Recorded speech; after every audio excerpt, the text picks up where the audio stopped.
Hi Pi 5 fans, my name's Michael. My name's Allison. And we're your Pi 5 team.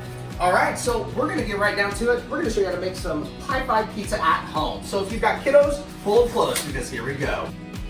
First thing you're going to do is... walk over to the sink and wash your hands. I like to sing Twinkle Twinkle Little Star. You can sing whatever 20-second song works for you guys. So go ahead and get your hands washed up and let's dive right in. Alright, now that your hands are washed, we're going to grab 3 items out of your kitchen. We're going to need a brush, we're going to need a pizza pan, and some non-cook spray.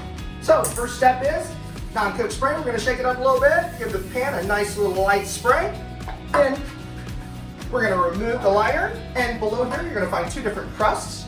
So we're going to remove the first one, and it's so super easy, folks. All you're going to do is take it, flip it, and slowly peel it. So this is where it gets fun. Grab your utensil kit that is in your Pi 5 pizza pack. We're going to turn that over to Allison. Grab the fork out. Oh yeah, and we're going to go ahead and dock this pizza about 20 times, guys, so make sure we are counting here. 20! There we go. So choose your sauce. You need a little sauce action there. Start in the center. We're going to spread that all the way around with our brush.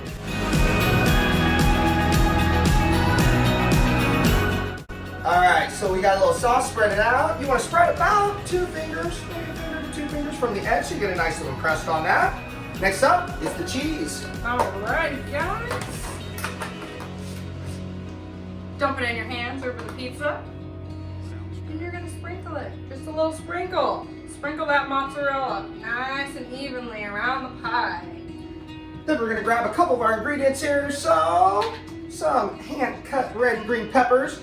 Remember, in your kit, you're going to have to make sure that you have enough toppings to spread over both of your pies. So there's plenty in there. Let's just make sure that you're walking the kiddos through it. Sounds good.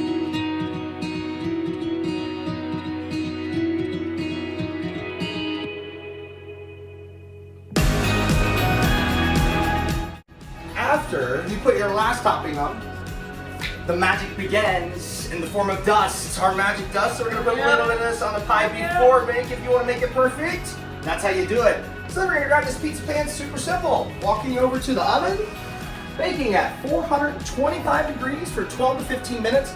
All depends upon your oven, so make sure you bake to color and to 165 degrees. Place that bad boy in the oven, close her up, set a timer, and that is it.